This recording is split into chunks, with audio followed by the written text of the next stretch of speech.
আসসালামু আলাইকুম। আজকে এগুলো খাবো আমি। আজকে সন্ধ্যার খাওয়ার সাথে হচ্ছে পরোটা। একটু চসটা দিয়ে নিই।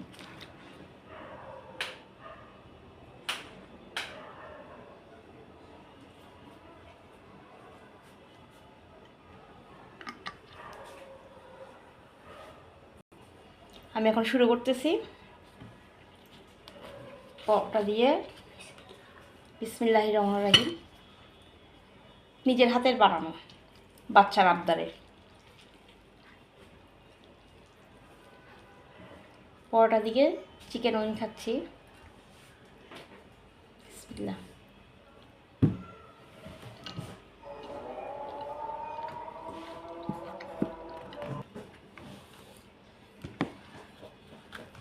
আজান শেষ, শুরু করলাম আবার। অনেক মজা লাগতেছে।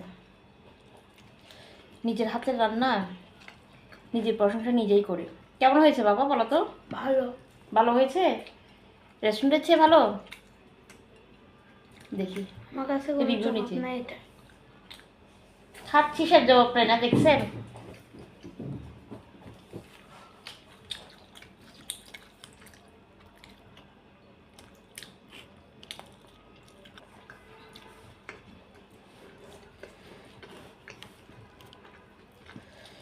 আমি রেসিপিটা বলে ফেলি খেতে খেতে। প্রথমে হচ্ছে আমি লবণ, মরিচ, হলুদ সব কিছু দিয়ে ধুয়ে সুন্দর করে লেবু, টক দই, ডিম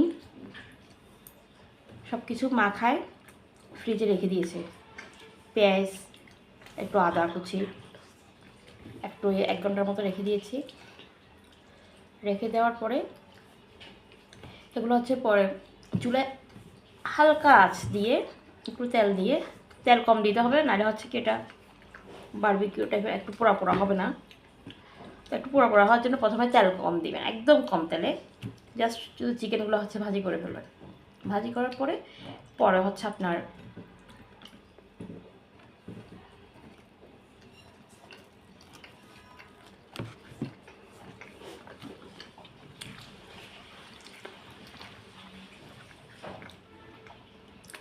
ভাজি করার পর আপনার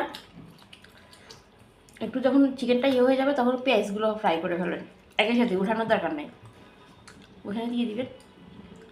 অল্প আছে, একেবারে অল্প আছে, অল্প আছে দিয়ে দিবেন। আস্তে আস্তে হতে থাকবে। অল্প আছে দিয়ে দিলে এরপরে চয়া সসটা আমি কী করি, অনেকে অনেকভাবে দেয়, কিন্তু আমি লাস্টে দিই চয়া সসটা। পারলে একটু টমেটো সসও দিয়ে দিবেন, ঘন হবে, ভালো লাগবে খেতে। লাস্টের দিকে চয়া সসটা দিয়ে দিবেন। তবে যখন হচ্ছে কি রেডি করবেন লবণটা একটু কম দিবেন, কারণ চয়া সসে লবণ থাকে, সেই জন্য লবণটা কম দিবেন, আর লবণ বেশি হয়ে যাবে, খেতে পারবেন না। এটা ছিল হচ্ছে আজকের চিকেন উইং।